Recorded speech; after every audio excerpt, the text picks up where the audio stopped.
So, today is the 6th of May. Today is the last day for RevivedWitch. I just wanted to let that play out at the start of the video, just for some good times, some good vibes.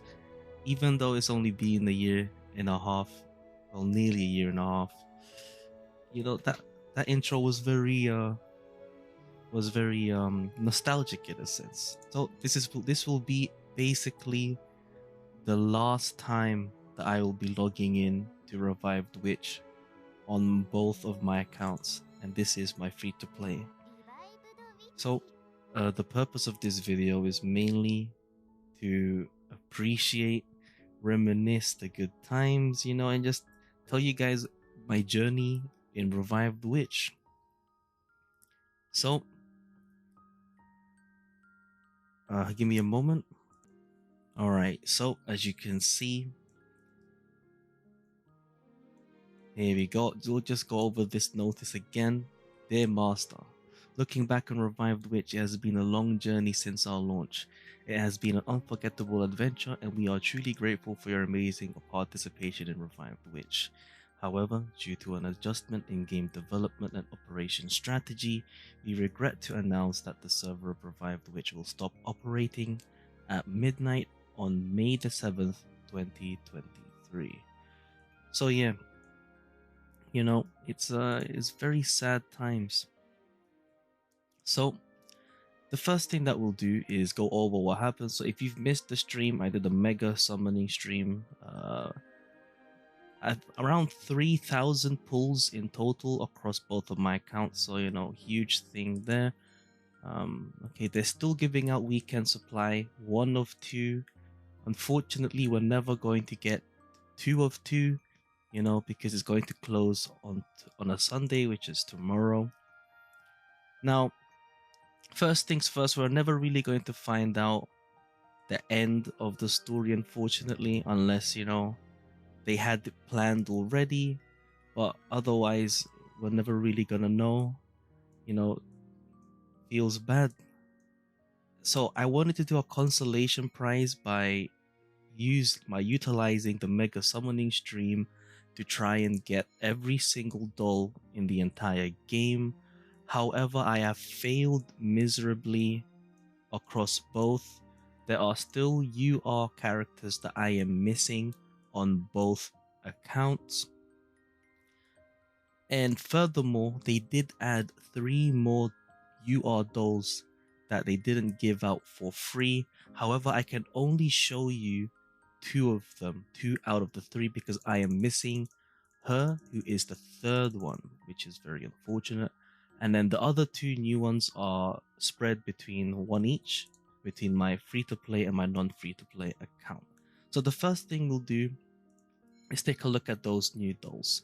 However, I'm just going to show you guys just how they look, not really their skills, because there's not really a point in doing so.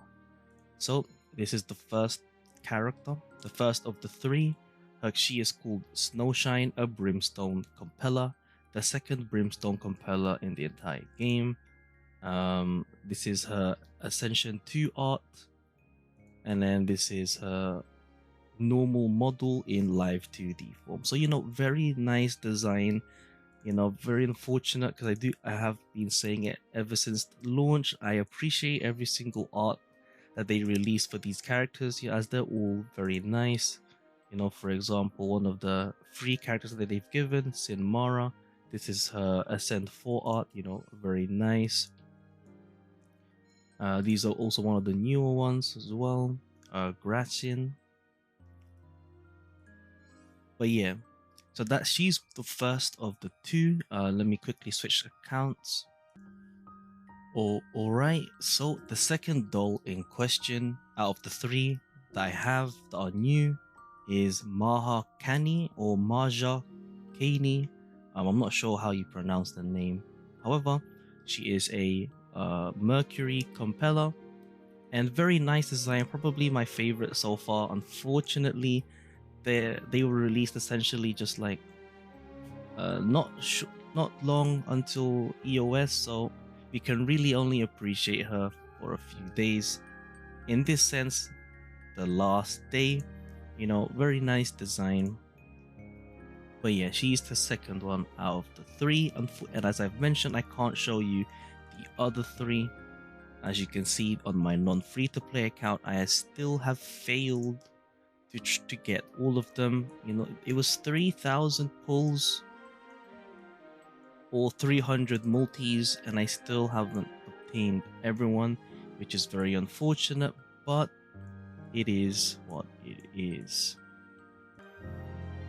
Alright, so before we move on to my journey throughout RevivedWitch, I guess we could talk about how the game was in general and my thoughts on what made it shut down in a sense. So first things first, the game itself is pretty nice. You can play on the side very easily. The dailies take very short amount of time to do. It doesn't take up much of your day, and the rewards for dailies are actually pretty decent, so that you know you're still motivated to do the dailies, at least in my opinion.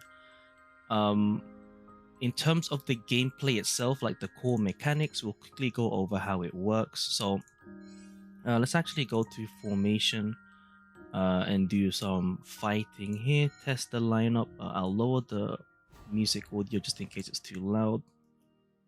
I'll slow down everything and turn off auto. So as you can see, there are two bars here. Actually, I'll take out 2NL because she's making it different. It's not how it's not how it naturally works. Oh, she's in every team. Let's just quickly take her out. Let's replace her with Amanami, sure. Alright, apologies for that. So normally, this is the core mechanics of the game. This is all the energy, the yellow bar, and then the purple bar on the right side is chaos energy. So naturally, in the basics of the game, you gain all the energy around 1 per second, if I'm not mistaken, and then you use all the skills by the character's left skill, and then when you activate an order skill, depending on the cost of that skill, you normally get the same amount of chaos back, and you lose all the energy that you consume. And then obviously, once you have enough chaos, you can activate chaos skills on the right side, which doesn't regen order. And obviously, the more you do it over time, you get the bottom right here, the star power. Once you activate all the skills, chaos skills or charge skills enough times, you activate it and everything is maxed out in a frenzy. And then this is where you essentially just keep spamming your skills, obviously in the right turns, and eventually it'll subside and then it'll go into cooldown. So that's basically the core gameplay, which is very nice and fun.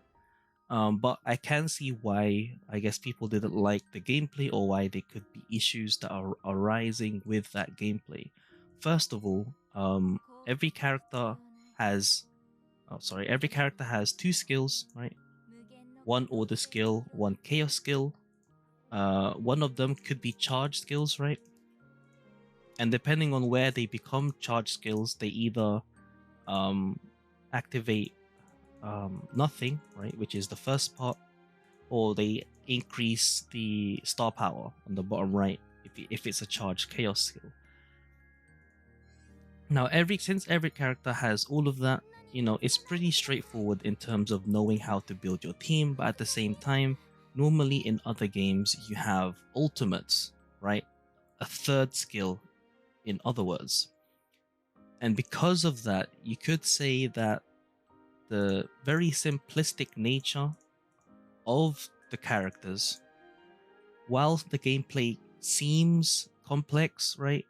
It managing two different things across the whole team, and in reality, in execution of the, you know, the whole process of the gameplay and the characters, the builds or the kits of the characters overall are relatively straightforward, or at least they can only be straightforward.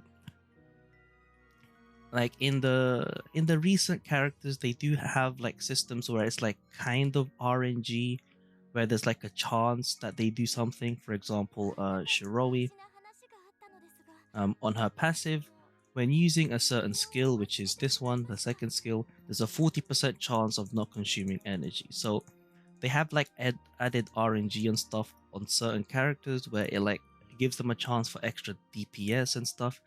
But overall, I would find it relatively difficult to expand on these characters over time when you're trying to, you know, power creep. And overall, the power creep is simply just going to be increased in damage numbers, like the multipliers.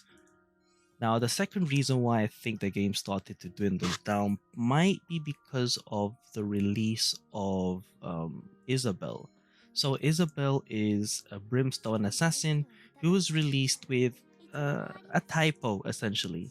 And because of that typo, she essentially became the hardest hitting character for the rest of this game's life with this second skill. Now, her first skill is still pretty strong, right? 450% and dispelling buffs. The main issue would be her second skill. I believe it's supposed to be like probably 10 times less. I'm not really sure, but otherwise, because of how they typed that out, the damage multiplier for this is like over 1,000, and on her release, no one else came remotely close. So essentially, once you had Isabel, for this game at least, you were able to essentially just do all content because of that. And on some cases, you might need to use Isabel because the enemy might be too strong and her damage just makes up for that. But yeah, that's one other thing. They did add attribute intensification for like extra stat boost and stuff, but it was a pretty nice system. It's like a time thing. You know, I have a ton of potions which I could have combined, for example here, right? If I max out, and probably I could have maxed her out in the end, but you know, today is the last day, so it is what it is. Now, yeah, I think that's about it. And actually, no, one more thing. Guilds.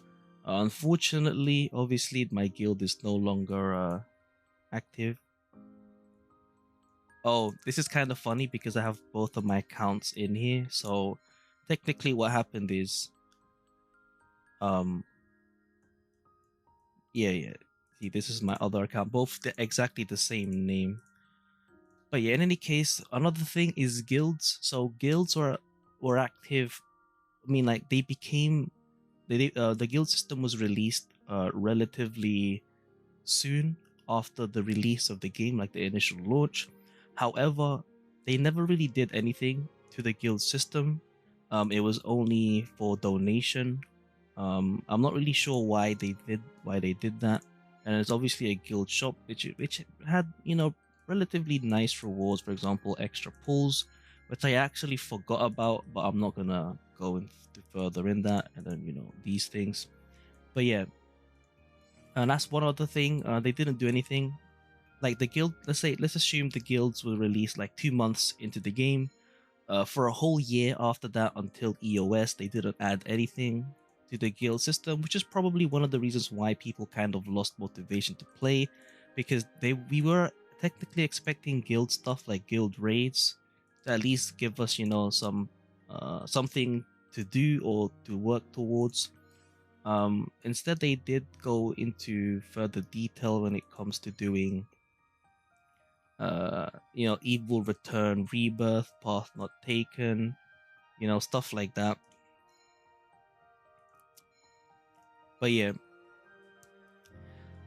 let's see what else. Yeah, I think that's pretty much about it in terms of like how the game was overall. In terms of the story, it did take some time for them to add chapters, and because of the slow addition of chapters, overall, in terms of the story, as I've mentioned earlier, we're not really gonna find out what happens to our beloved witch, aka the main character. So overall, the game was pretty nice. It had a good baseline. I think the issue was how they executed that and how they worked towards it. And I guess one more issue would probably be like the advertising. We technically didn't get that much advertising for the game, if I'm not mistaken. Probably like a bunch of, I guess, a little bit of ads around launch and stuff, but they didn't really go hard on it like other games. But that might be because they're short on budget, which is pretty unfortunate. So I guess one last thing for this video, just to appreciate my account. So this is my free-to-play account. We're going to go over the obtain order. So this is essentially just going through my journey in this game. So obviously we started with the witch, and then we were met with, we were given 2 SRs for free, right, for the tutorial, Mortimer and Octavia, and followed by doing the 100 pulls, the 10 reroll multis. I ended up with Akasha on this account. Obviously, as you can tell, not the best start at all. And since I obtained, since I did the closed beta, I have Lilia. Not to mention, they reran Lilia, so I'm basically one of the few people that have her evolve 1, right? Unless you were buying expert mage soul stones over time, then you would probably have her evolution 3. And not long after that, just me playing the story, doing pulls, saving up. I pulled Ella and Solania on the same multi, as you can see here, which is pretty fun. Back then, Solania was the most OP character. And then I pulled for Tuanel, got fortunate there. And I believe I got Caledonia trying to pull for Metamorphosis. She was one of the, I guess, meta-defining characters back then, combined with Ella. Very nice combo. For full Saltstone team, you add 2-1L for the 3rd slot. After that, after 7 days, I got the Flora for free, which is cool. I tried her out, making not really meme videos, but testing her out. And then Catherine came out, I pulled for her. Amurai came out, I pulled for her. I didn't pull for Sally, which was the other banner alongside Amurai. And then I believe I either got a Fallen trying to get a Dean, or I got a Fallen from the Golden Petal shop. And obviously I pulled for a Dean. And then Isabel came out, and Solania essentially became redundant by her release. And ever since then, the characters that they've been releasing over time, because of Isabel's release, you could say, quote unquote, lower sales, because every single physical DPS was unfortunately being compared to Isabel. And also Edine was very strong for Mercury. And so over time, they did try to release more Mercury-based characters. For example, Shiroi, she was essentially like the next power creep after Goddess Dana, which I don't have on this account. And then the rest here are essentially just pulls that I've done on the Mega Stream, and some free characters as well. So around this time here, around the sea here, from Sinmara onwards is EoS. And unfortunately for, the Chinese New Year, Armani was essentially the last character this account has obtained before the announcement of end of service. So yeah, that's how my journey has been. You know, it was pretty nice overall. I guess the last issue that I'll mention before I start ending off this video might be because you were able to play this game as a free to play as long as you I guess play smart, save up, and yeah. Oh, 1 second. Apologies for that, alarm went off. But yeah, you know, it was that might be the last issue. You're able to play this game free to play, so because of that, or maybe because of me, when I'm making these character review videos, I might have had a little bit of an influence. I mean, come on now, I don't have that many people watching, but yeah. Overall, it was a very nice game to play on the side. You know, it was calming. You know, not much pressure, and I guess that's the reason why it dwindled down. It wasn't popular at the end of the day, and yeah. So I would just like to have one last appreciation um for Revived Witch. You know, it has been a nice journey, unforgettable for sure. You will be missed by at least me and some others. And yeah, unfortunately, it's not till we meet again. I guess is may you rest in peace. Well, that's about it for this video. It has been a long video, so I apologize for that. It's just me rambling on, reminiscing the good times I had in Revived Witch. As you can see, I've used all my pulls. Do check out my mega summoning if you want. It is around 3 hours, so you know it'll be a long one. But yeah, if you got any questions in regards to what I'm going to be doing in the future or anything at all, do let me know down in the comments below. It's been your boy Nitrostorm. I'll see you guys in the next stream or video. Peace.